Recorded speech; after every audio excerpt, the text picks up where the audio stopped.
Bonjour à tous, c'est Wilfried, deuxième partie de notre peinture sur Amy de Zombicide saison 1. Donc on commence par les yeux. Comme vous pouvez constater, j'utilise une aiguille de façon à être le plus précis possible.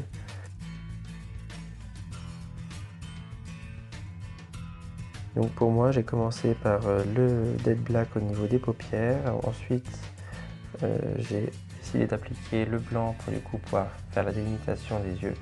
Et ainsi que juste le point bleu, parce que Amy a les yeux bleus, juste avec la pointe de mon aiguille.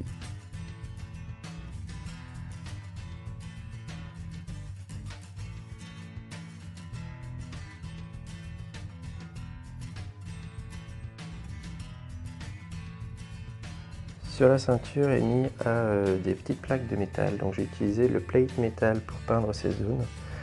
Donc c'est vraiment quelque chose qu'on doit faire juste par petits points.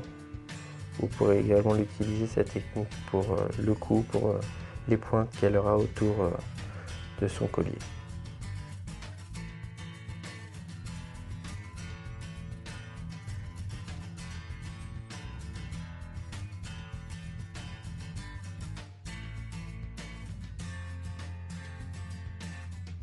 Ensuite, le balayage à sec, donc j'ai décidé d'utiliser du blanc pour vraiment apporter un effet de lumière un peu plus intense qu'avec du beige, pour pouvoir après par la suite utiliser du mauve ou du violet en fonction des envies sur les cheveux et sur les chaussures pour donner cet effet un peu de lumière.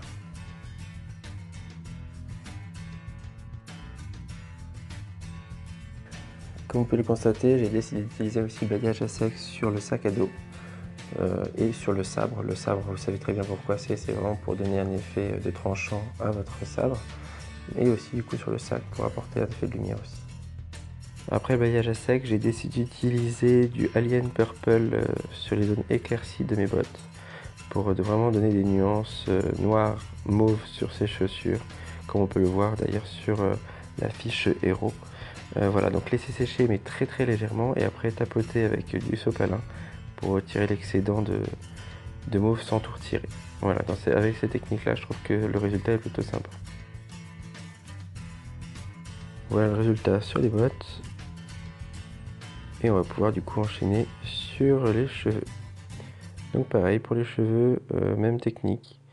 Après le balayage à sec, utiliser du coup du mauve, du Alien Purple sur cette zone pour vraiment renuancer également au niveau de ses cheveux.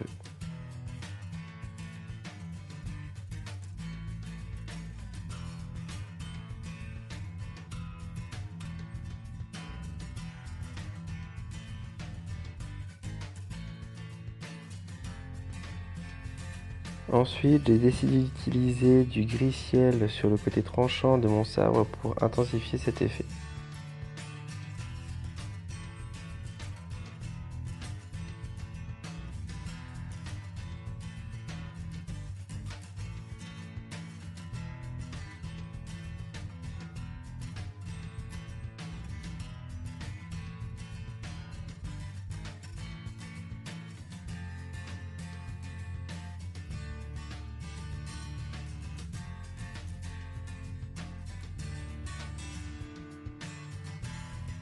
Ensuite, pour le canon scié, j'ai décidé d'utiliser le Plate Mate Metal pour vraiment donner cet effet acier du coup à mon arme.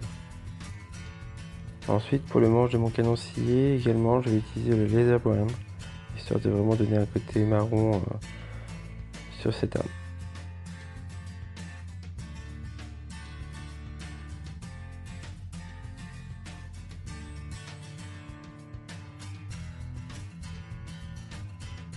Voilà ce que donne la figurine du coup vue de plus près pour l'instant.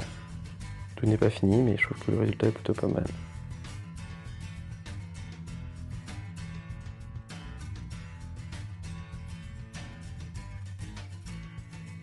Pour les piercings, j'ai décidé d'utiliser le Plate Mate Metal, donc elle a 3 piercings au total, un au-dessus de la lèvre supérieure et 2 au niveau du nombril. Pour les boucles d'oreilles, du coup de la même couleur que les autres piercings. Ensuite, on va enchaîner avec les collants. Donc moi, je suis plutôt adepte de commencer par les trous.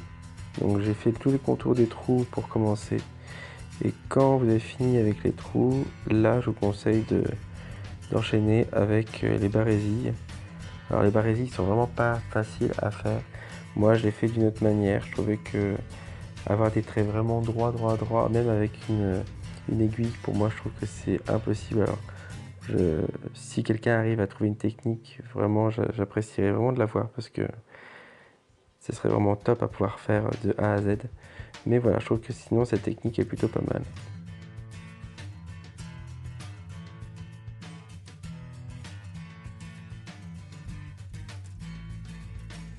Quand tous les trous sont faits, on va pouvoir utiliser l'aiguille. Donc plutôt faire des traits dans des diagonales pour commencer. Faites dans une seule diagonale, puis dans une autre, inversée, de façon à vraiment essayer de faire des carreaux. Plutôt serré mais sans que ça fasse un effet pantalon. Pas évident, mais voilà. Je trouvais que le rendu que je vous ai dit tout à l'heure, c'était pas exactement du barésie, mais décollant comme.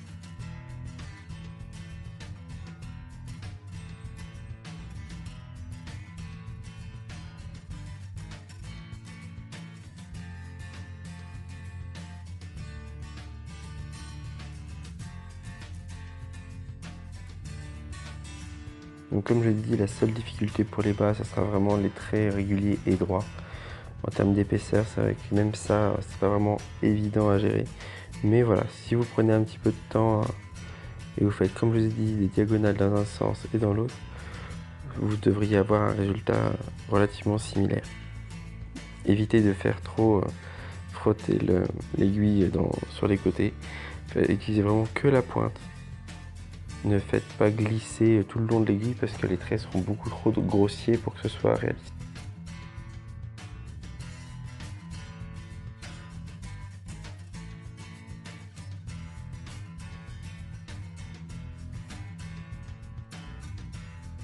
Et du coup un petit peu plus de réalisme, j'ai décidé de réutiliser un petit peu de blanc pour le pins sur son sac.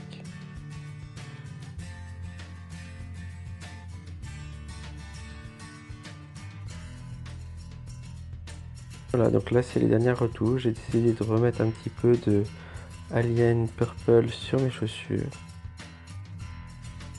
Pour la jupe, j'ai décidé d'utiliser un mélange de couleurs. Comme pour la première couche, c'était du Pure Red ainsi que du Matte Black. C'était vraiment pour renuancer et rapporter un petit peu de lumière à cette tenue. J'ai fini par mettre du noir, du Dead Black sous sa jupe, du coup pour redonner pareil un effet de sombre.